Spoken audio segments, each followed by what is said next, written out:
Halo semuanya, seperti yang bisa kalian lihat di judul, kali ini kami akan membahas tentang Samsung Galaxy Note 5. Sebelum mulai pembahasannya, mau jelasin dikit kalau di video ini yang akan dibahas adalah apakah HP yang akan dibahas ini masih layak pakai dan masih layak digunakan atau bahkan layak beli.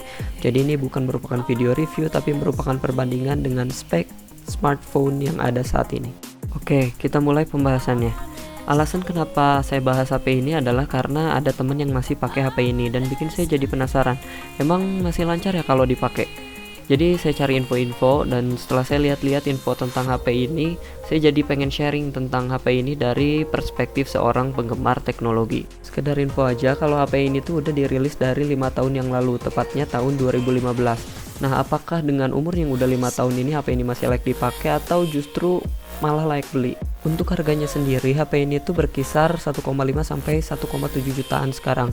Itu kalau kondisinya bagus dan ada kelengkapan, walaupun mungkin kelengkapannya OEM. Di harga yang sama untuk sekarang itu bisa dapat Realme C3 atau Redmi 8. Dan inilah alasan kenapa saya akan bandingkan Galaxy Note 5 dengan dua HP tersebut. Ya walaupun Redmi 8 itu keluarnya di 2019 akhir. Kita akan mulai pembahasannya dari bagian bodi. Untuk Samsung Galaxy Note 5, dia nggak pakai notch atau hole kamera di layar. Rasionya masih 16:9, beratnya 171 gram. Depan belakang dilindungi oleh Corning Gorilla Glass 4 dengan frame di sekelilingnya dari aluminium. Fingerprint ada di bagian depan bersama home button fisik yang dulu jadi ciri khasnya HP-HP Samsung, dan ada juga tombol back and recent apps yang masih berupa fisik. Untuk slot SIM, ada slot nano SIM yang single channel atau dual channel, tapi dua-duanya nggak punya slot buat micro SD. Nah, sekarang lanjut ke Realme C3. Dia punya water drop notch, rasio layarnya 19:9 kayak HP-HP 2020. Beratnya 195 gram, bagian depannya pakai Corning Gorilla Glass 3, tapi bagian belakang dan framenya masih pakai plastik dengan bagian belakangnya ada pola kayak matahari gitu. Gak ada fingerprint di bagian depan atau belakang, paling pakai face recognition doang. Punya triple slot dengan 2 untuk SIM dan 1 untuk micro SD. Oke, sekarang lanjut ke Redmi 8. Redmi 8 ini dia ada water drop notch juga, rasio layarnya udah 19:9, beratnya 188 gram, bagian depannya dia pakai Corning Gorilla Glass 5, bagian belakang dan framenya juga masih pakai plastik sama kayak Realme C3, dan bagian belakangnya ada pola pantulan kekinian juga, walaupun nggak tahu namanya apa. Fingerprint sensornya dia ada di bagian belakang tengah sejajar dengan kamera, dan ada face recognition juga di HP ini. Slotnya juga ada 3 sama kayak Realme. Oke, sekarang kesimpulan buat body. Kalau dari body secara umum sih Samsung Galaxy Note 5 ini masih keren ya buat di 2020. Meskipun gak ada gimmick semacam notch atau pola di belakang body atau layar rasio kekinian, tapi look dan feel premiumnya masih nggak bisa dikalahin sama HP di harga yang sama untuk tahun 2020 ini. Terutama karena Corning Gorilla Glass 4-nya yang ada di bagian depan dan belakang body. Lanjut ke spek. Untuk Samsung Galaxy Note 5, dia pakai layar Super AMOLED 5,7 inch Quad HD 581 ppi which is so sharp. OS Android 5.0 yang upgradable sampai Android 7.0. Chipsetnya dia pakai Exynos 7420 octa-core 14 nanometer yang dulu setara dengan Snapdragon 820, atau kalau dibandingin sama chipset yang ada sekarang itu setara atau sedikit di atas Snapdragon 660. RAM-nya 4GB dengan storage antara 32, 64 atau 128GB. Baterainya 3000 mAh aja dengan fast charging 2.0 15 watt. Lanjut ke Realme C3. Realme C3 ini dia layarnya pakai layar IPS LCD 6,5 inch Full HD dengan 270 ppi. Menggunakan Realme UI 1.0 yang berbasis Android 10.0. Chipsetnya dia pakai MediaTek Helio G70 12 nanometer yang bisa dibilang setara dengan Snapdragon 665 lah. Punya 3 pilihan RAM dan storage, yaitu 232 atau 332 atau 464. Terus baterainya ada 5000 mAh tapi belum ada fast charging dan masih standar 10 watt, yang bisa dibilang masih lumayan lah ya. Buat Redmi 8 dia pakai layar IPS LCD 6,22 inch Full HD dengan 270 ppi juga. OS-nya MIUI 11 based on Android 9.0. Chipsetnya dia pakai Qualcomm Snapdragon 439 octa-core 12 nanometer. Ada 2 pilihan RAM dan storage, yaitu 332 atau 464. Baterainya dia 5000 mAh dengan fast charging 18 watt yang sangat bagus, apalagi dikombinasiin sama MIUI, battery size-nya juga, dan fast chargingnya. Oke, sekarang ke kesimpulan spek. Untuk spek kalau dibandingin sama HP 2020 nih, Samsung Galaxy Note 5 sih nggak terlalu kalah jauh ya. Bahkan ada bagian yang justru unggul, misalnya kayak layar yang pakai AMOLED dan resolusi Quad HD, serta adanya fast charging yang di Realme C3 dia justru nggak punya sama sekali. Kekurangannya memang masih banyak sih sebenarnya, kayak OS-nya yang max update-nya dia cuma di Android 7.0 yang udah ketinggalan 3 generasi. Kan sekarang udah Android 10.0 ya. Terus chipsetnya juga udah cukup berumur, walaupun secara performance itu dia nggak terlalu beda jauh lah sama Snapdragon 439 nya di Redmi 8 atau MediaTek Helio G70 di Realme C3. Kalau dari skor benchmark sendiri nih, Antutu V8 Galaxy Note 5 itu bisa sampai 130 ribuan skornya. Realme C3 itu bisa sampai 190 ribuan, dan Redmi 8 dia cuman sampai 100 ribuan aja. Jadi kalau secara spesifikasi dia masih bisa banget buat dipakai di tahun ini, bahkan mungkin sampai 1,5 tahun ke depan dia masih layak juga buat dipakai ya. Sekarang kita lanjutin pembahasannya ke bagian kamera. Di atas kertas Samsung Galaxy Note 5 ini dia punya main kamera atau kamera belakangnya 16 megapiksel dengan aperture f1.9. Dia kameranya cuma satu, belum dual atau 3 atau 4 gitu. Udah ada OIS-nya juga, dia bisa merekam sampai 4K di 30 fps, dan ada IIS-nya juga untuk perekamannya.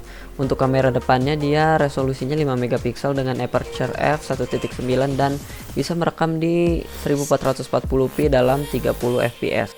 Buat Realme C3 dia dual rear kamera dengan main atau wide-nya itu 12 megapiksel f1.8, dan secondary kameranya itu dia 2 megapiksel f2.4 s depth sensor untuk menghasilkan efek bokeh. Rekaman maksimal oleh kamera belakangnya itu di 1080p 30 fps. Untuk kamera depannya dia resolusinya 5 megapiksel, aperture f2.4 dan bisa merekam maksimum di resolusi 1080p juga di 30 fps. Baik kamera depan atau belakangnya dia belum ada OIS ataupun IIS buat stabilizer. Paling kalau mau dia bisa pakai software bawaan Google di Google Photos. Lanjut ke Redmi 8, dia dual rear kamera juga dengan main kameranya beresolusi 12 megapiksel f1.8 dan secondary kameranya dia sebagai depth sensor juga 2 megapiksel. Maksimum perekaman dengan kamera belakang ini dia 1080p di 30 fps. Untuk kamera depannya itu dia 8 megapiksel f2.0. Perekaman maksimumnya di Full HD 1080p 30 fps. Sama juga kayak Realme C3, nggak ada OIS ataupun IIS-nya. Oke, kita lanjut ke kesimpulan kamera. Kalau urusan gimmick kekinian, Samsung Galaxy Note 5 jelas ketinggalan ya.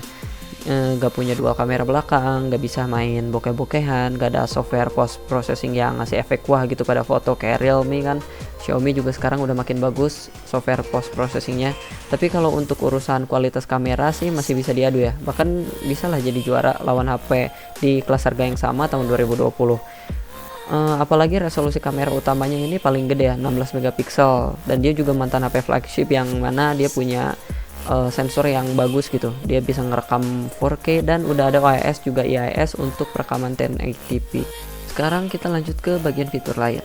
Untuk Samsung Galaxy Note 5 dia punya jack audio 2,5 mm, micro USB, fingerprint yang front mounted, accelerometer, gyro, proximity, compass, barometer, heart rate, SpO2, S-Voice, natural language commands, and dictation yang sebenarnya masih belum terlalu bagus pada saat itu. Juga yang keren banget S Pen dengan segala macam fungsinya seperti note pas layarnya masih mati atau screenshot dengan area yang dipilih sama si S Pen-nya itu aja gitu. Kalau Realme C3 dia ada jack audio 2,5 mm, masih pakai micro USB, ada accelerometer, proximity, kompas, dan udah itu aja. Kalau Redmi 8 dia ada jack audio 2,5 mm, udah pakai USB Type C, ada fingerprintnya juga, rear mounted, accelerometer, proximity, dan kompas. Kesimpulannya buat fitur ini, Samsung Galaxy Note 5 yang punya S Pen jelas jadi sesuatu yang bisa bikin dia menang telak. Walaupun fitur S Pen-nya itu masih belum selengkap di Galaxy Note yang sekarang, tapi dibandingin gak ada sama sekali, ini jelas jauh lebih baik lah. Selain itu Samsung Galaxy Note 5 juga punya gyro dan heart rate sensor yang gak dimiliki sama HP di level harga yang sama di tahun 2020. Oke, kesimpulannya nih secara umum, dari body sampai fitur yang udah kita bahas tadi, Samsung Galaxy Note 5 dia jelas masih bisa banget dipakai di tahun 2020 buat kalian yang masih punya HP-nya dan masih pengen pakai, bahkan sampai 2021 itu masih bisa banget dipakai. Bodinya yang premium, speknya yang masih bisa bersaing, kamera yang masih mumpuni, dan fitur yang kece kayak S Pen masih jadi alasan lah untuk memakai HP ini di tahun 2020, karena toh HP di harga yang sama masih belum sejauh itu ninggalin HP ini, bahkan ada bagian yang belum bisa dikalahin sama HP di tahun 2020. Tapi tentu bukan tanpa kekurangan ya, HP ini banyak banget kekurangannya, karena yang saya bahas ini hanya spek di atas kertas. Ada banyak hal lagi selain spek tertulis yang berpengaruh buat experience, seperti bagian software yang tertinggal 3 generasi yang jadi kekurangan paling parah.